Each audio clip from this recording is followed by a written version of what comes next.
Hello বন্ধুরা, তোমরা সবাই কেমন আছো? আশা করছি সবাই খুব ভালো আছো, সুস্থ আছো।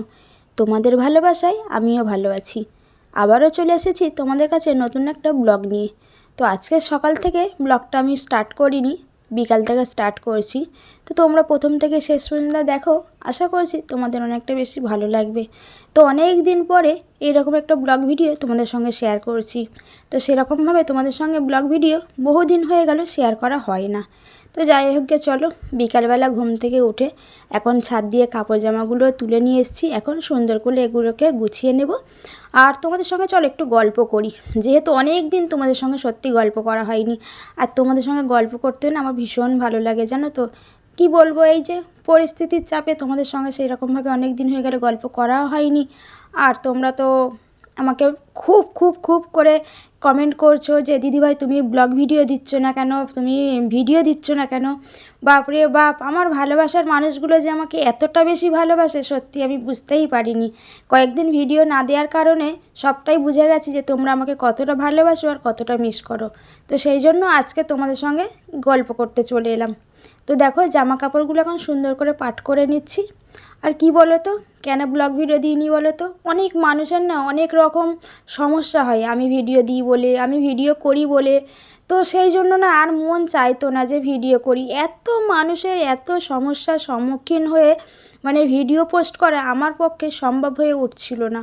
প্রত্যেকটা মানুষের এক এক রকম মানে মন্তব্য আমাকে যেন পাগল করে দিত। ভাবতাম যে না, যতটুকু হয়েছে হয়েছে, আর করব না ভিডিও, এইবারে ছেড়ে দিই। এত মানুষ এত রকম কথা বলে, আমার সত্যি গো, আমি ওই মানে মানুষগুলোর কথা শুনে না নিজেকে পুরো হার মানিয়ে নিয়েছিলাম।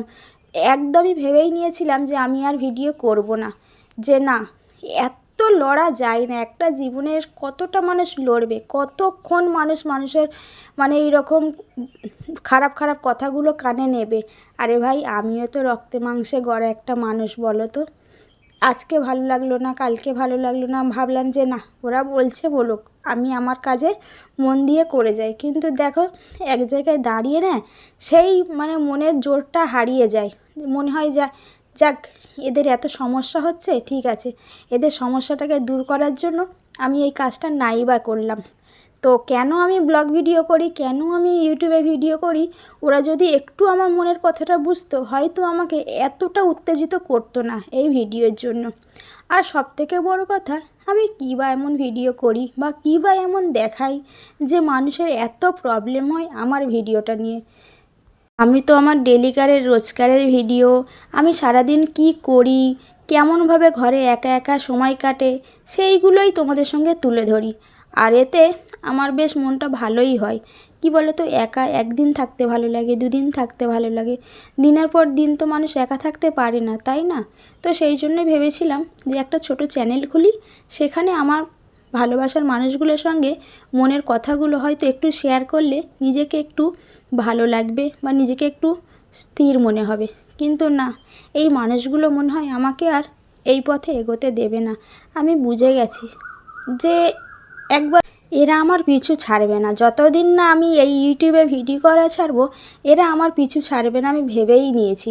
তো সেই জন্য একদম আমি একমত হয়ে গিয়েছিলাম যে না, যতটুকু এগিয়েছি আর না, এইবারে নিজেকে নিজে এরকম মানে দিনের পর দিন আস্তে আস্তে শেষ করে দেবো, এটাই ভেবেছিলাম। কিন্তু এই যে বলে ভাগ্যের একটা পরিহাস, যদি জীবনের সব কিছু সবার সঙ্গে মানে মিলিয়ে গুলিয়ে চলতে যাই, তো হয়তো সবার কাছে ভালো হতে পারবো না। একটা মানুষ সবার কাছে কিন্তু ভালো হয় না। সেই রকমও আমিও হয়তো কোনো কোনো মানুষের কাছে অনেকটাই বেশি খারাপ, আবার অনেক মানুষের কাছে অনেকটা বেশি ভালো। তো সেই জন্য আমি ভাবলাম যে না, যেমন চলছে তেমন চালাই, যা হবে ভাগ্যে লেখা আছে দেখা যাবে। লড়ে যাই যতদিন মানে আমার প্রাণটা আছে, আমি লড়ে যাই, কখন জয় হব সেই অপেক্ষায় আমি আছি। তো যাই হোক গে, এখন সুন্দর করে ঘরদোরগুলো গুছিয়ে নিয়েছি, গুছিয়ে টুছিয়ে নিয়ে একটু চুড়ি পরলাম। আর আমার চুড়ি পরতে ভীষণ ভালো লাগে। তারপরে এই যে তোমাদের সাথে একটু গল্প করছিলাম, তো ঘরদোর ভালো করে গুছিয়ে নিয়েছি, ঝাটপাট দিয়ে নিয়েছি। তো চলো একটু ছাদে যাওয়া যাক। আর এই কয়েকদিন আগে না পাতা চেঁচেছিলাম, তো অনেকটা কাটি হয়েছে, আবার অনেকটা পাতা ছিল। তো অনেক দিনই হয়ে গেছে সেরকমভাবে না, আর পাতাগুলো ছোলাও হচ্ছে না, পুরো শক্ত শক্ত হয়ে গেছে। আর আজকে ভাবলাম যে দুপুরবেলা সেরকম মানে কাজও ছিল না, তো বিকালে সুন্দর করে তো দেখলে যে আমি ঘরগুলো গুছিয়ে নিয়েছি, তারপরেও দেখলাম যে অনেকটা সময় আমার হাতে আছে, আর মানে ওয়েদারটাও খুব সুন্দর। তো সেই জন্য আবার পাতাগুলো বার করেছি একটু ছোলার জন্য। আমার কি বলো তো, এই ছোট ছোট কাজগুলো না করতে ভীষণ ভালো লাগে। একটা কাঠি হলে তাকে ঝাঁটা তৈরি করানো যাবে, তো ঝাঁটা হলে সেইটা দিয়ে সুন্দর করে ঝাঁট দেওয়া যাবে। আর আমার সত্যি এগুলো না কাজগুলো আমার করতে ভীষণ ভালো লাগে। এই শুয়ে বসে ফোন না ঘেঁটে, তারপরে এর ওর ঘরে না গিয়ে, আমার মনে হয় নিজের সংসারের ছোট ছোট খুঁটিনাটি কাজগুলো করে সময় কাটানো তার থেকে অনেক ভালো। না বেশি লোকের সঙ্গে মিশবো, না বেশি কথা তৈরি হবে। আমি নিজের মধ্যে থাকতে সত্যিই বেশি পছন্দ করি। আর যারা আমাকে পছন্দ করে তারা জানে যে আমি কতটা কীরকম মনের মানুষ। তো যাই হোক গে, পাতাগুলো সুন্দরভাবে কাটা হয়ে গেছে, আর পাতা বেশি নেই, অল্প একটুখানি ছিল, ওই জন্য বেশিক্ষণ সময় লাগেনি, অল্প একটু সময় হয়ে গেছে। আর আমি দেখো পাতার আটিটা কী রকমভাবে করছি দেখো। এটা কিন্তু আমার মায়ের কাছ থেকে শেখা। আমাদের না গ্রামের বাড়িতে অনেক নারকেল গাছ ছিল, আর আমার মা পাতা ছুলতো, ছুলে এরকমভাবে পাতার আটিগুলো করে রেখে দিত। আমাদের কাঠের উনানও ছিল, তো সেখান থেকেই মার কাছে শেখা। এই পাতা ছোলা বা পাতার আটি করা এগুলো সব আমার মায়ের কাছ থেকেই শেখা। সত্যি কিছু কিছু জিনিস শিখে রাখলে না একটা সময় ঠিক কাজে লেগেই যায়, এটা কিন্তু সত্যি কথা, মানতেই হবে। তো সত্যি মায়ের সেই কাজটা আজকে দেখে রেখেছিলাম বলে আমারও কতটা সুবিধা হলো। আর দেখো একটা ঝাঁটার মতো কাঠিও হয়ে গেছে, অনেকটাই কাঠি হয়েছে, তাই না বলো? তো চলো এখন কাঠিটাকে সুন্দর করে ভালো করে তুলে রেখে দিই। একদিন ঝাঁটা বাঁধবো, তোমাকে দেখাবো, ঠিক আছে? আমি ঝাঁটাও বাঁধতে পারি খুব সুন্দর। তো বলে না যে রাধে সে চুলো বাঁধে, সত্যি গো, আমি যতটুকু কাজ পারি আমার চলে যায়। আমার ছোট বড় কাজ, সব রকম কাজ আমি কিন্তু শিখে রেখেছি, আর আমার কাজ শিখতে না খুব ভালোও। তো চলো, পাতা চাচা হয়ে গেছে, আর আমার হাতের অবস্থা দেখো কী অবস্থা হয়েছে, দেখো পুরো নোংরা নোংরা হয়ে আছে দুটো হাত। হাতগুলো ধোবো, চলো হাতটা ধুয়ে নিই। তারপরে অনেকটাক্ষণ পর তোমাদের সঙ্গে আবার কথা বলতে এলাম। তো বড়মশা অফিস থেকে আসলো, তারপরে টিফিন খেয়ে নিয়ে ওর সঙ্গে একটু বাজারে গিয়েছিলাম, আর বাজার থেকে একটু এঁচোড় কিনে নিয়ে এসেছিলাম। তো সেই এঁচোড়টাকে কাটছি, আজকে রাতে রান্না হবে এঁচোড় তরকারি, আটার রুটি হবে। তো দোকানদার কাকুটাকে বলেছিলাম যে এঁচোড়টা কেটে দিতে, বাট দোকানদার কাকু বললো যে এখন সময় নেই। তো আমি বললাম ঠিক আছে, আমি তো কাটতে পারি, তুমি নিয়ে চলে চলো, আমি কেটে নেব। আর আমি এখানে দেখো সুন্দর করে এঁচোড় কাটছি। আর এই বছরে এই প্রথমবার আমাদের বাড়িতে এঁচোড় হলো। আর কে কে এঁচোড় খেতে ভালোবাসো অবশ্যই কমেন্ট করে জানাবে। আর এঁচোড় কাটতে কিন্তু অনেক মানে কষ্টের, কিন্তু আমার ভালো লাগে, সত্যি এঁচোড় কাটতে ভীষণ ভালো লাগে। দেখো সুন্দরভাবে কিন্তু আমি এঁচোড়টাকে এখন কাটছি।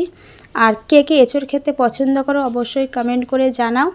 আর আজকের ভিডিওটা তোমাদের কেমন লাগলো কমেন্ট করবে। অনেক দিন পরে তোমাদের সঙ্গে একটা ব্লগ ভিডিও শেয়ার করলাম, যতটুকু পেরেছি ততটুকু তোমাদের সঙ্গে শেয়ার করেছি।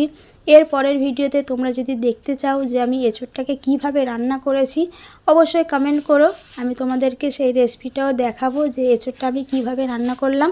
তো চলো এখন আমি সুন্দর এঁচোড়টা কেটে নিয়েছি। আর আজকে এঁচোড়টা এমনি নর্মালি রান্না করব, চিংড়ি দেবো না। তো যেহেতু অনেকটা রাত হয়ে গেছে, আর চিংড়ি মাছ কাটতে না অনেকটা সময় লেগে যায়, তো হাতে অতটা সময়ও ছিল না, তো সেই জন্য এঁচোড়টা চচ্চড়িই করবো। জানি না কেমন খেতে হবে। তো তোমরা যদি আমার এঁচোড় রান্নার রেসিপিটা জানতে চাও, আবারও বলছি কমেন্ট করে জানাবে। আর দেখো এখানে আমি খুব সুন্দরভাবে কিন্তু এঁচোড়টা কেটে নিয়েছি, আর এখানে আমি কিন্তু আটাটাও মাখবো। তো চলো আজকের মতো সবাইকে টাটা, সবাই খুব ভালো থেকো, সুস্থ থেকো।